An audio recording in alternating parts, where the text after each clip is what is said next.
Hello everyone, welcome to my kitchen. તો મિત્રો, આજે આપણે બનાવીશું રોજ ખાઈ શકાય, રોજ બનાવી શકાય એવો વિટામિનથી ભરપૂર અને સ્વાદિષ્ટ લાગે એવો ગાજર મરચાંનો સંભારો.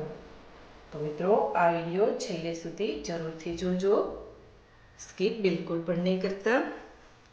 તો મિત્રો, પહેલાં આપણે તેના માટેની સામગ્રી જોઈ લઈએ.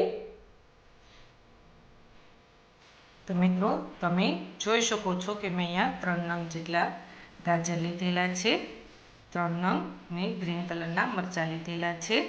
મેં અહીંયા થોડાક મોળાશ ઉપર મરચાં લીધેલા છે. જો તમારે તીખા લેવા હોય તો તમે લઈ શકો છો. હવે આપણે જે ગાજર લીધેલા છે તેની ઉપરની છાલ છે તે આપણે ઉતારી લઈશું. અને મરચાંને તમે કોઈ પણ સાઈઝમાં કટિંગ કરી શકો છો. તેને આપણે કટિંગ કરી લઈશું. તો ઉપરનો ભાગ છે તે આપણે પહેલાં કાઢી લઈશું અને પિલરના મદદથી તેની આપણે છાલ ઉતારી લઈશું.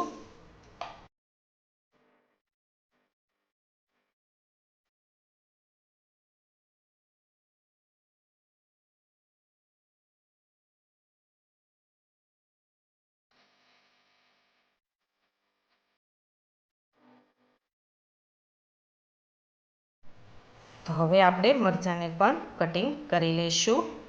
અને મરચાંને અને ગાજરને આપણે 2 થી 3 પાણીએ વોશ કરી લીધેલા છે. તો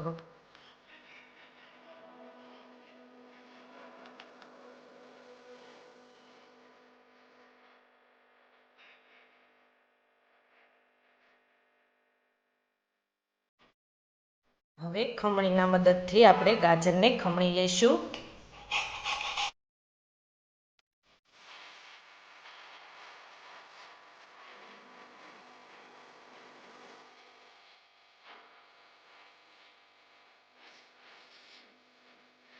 તો તમે જોઈ શકો છો કે મેં અહીંયા ગાજરને ખમણી લીધેલું છે અને મરચાંને મેં આ રીતના લાંબી સ્લાઇડ કરી લીધેલી છે. અને 1/2 ટીસ્પૂન મેં અહીંયા લીંબુનો રસ લીધેલો છે. તો ચાલો હવે બનાવવાનું શરૂ કરીએ. તેલ મૂકીશું. ગેસની ફ્લેમ છે તે આપણે લો જ રાખીશું. 1 ટેબલ સ્પૂન તેલ એડ કરી દઈશું. તેલનો યુઝ આપણે બહુ નથી કરવાનો કેમ કે આપણો આ સંભારો છે. તો આપણે 1 ટેબલ સ્પૂન રાઈ એડ કરી દઈશું. 1 ટેબલ સ્પૂન હળદર પાવડર એડ કરી દઈશું. મરચાં લીધેલા છે તે એડ કરી દઈશું. તેને મિક્સ કરી લઈશું. ગાજર લીધેલું છે તે એડ કરી દઈશું. લીંબુનો રસ એડ કરી દઈશું. સ્વાદ અનુસાર મીઠું એડ કરી દઈશું. 1/2 ટીસ્પૂન ખાંડ એડ કરી દઈશું. ખાંડનો યુઝ તમારે કરવો હોય તો તમે કરી શકો છો. હવે તેને આપણે મિક્સ કરી લઈશું.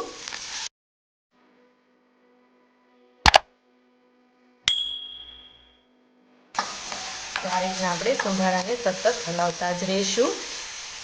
આપણો જે સંભારો છે તે થોડોક ક્રન્ચી અને થોડોક કાચા ઉપર હોય તો વધારે ટેસ્ટ આવે છે. આપણે સંભારાને બહુ ચડવા નથી દેવાનો, થોડો અચકચરો જ આપણે ચડવા દઈશું. હવે તેને આપણે હલાવતા રહીશું થોડી વાર.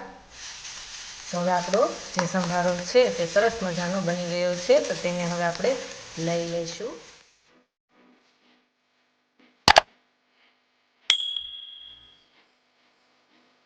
મિત્રો, તમે જોઈ શકો છો કે આપણો જે ગાજરનો સંભારો છે એકદમ સરસ અને સ્વાદિષ્ટ એવો બનીને રેડી થઈ ગયો છે.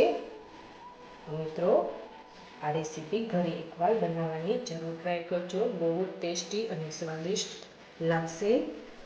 અને જો મારી રેસીપી તમને પસંદ આવી હોય તો મને કમેન્ટ બોક્સમાં જરૂરથી કહેજો કે કેવી લાગી.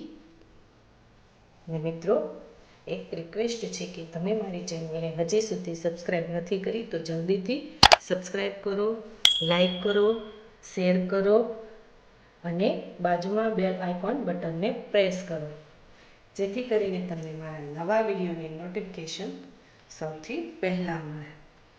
Thank you for watching.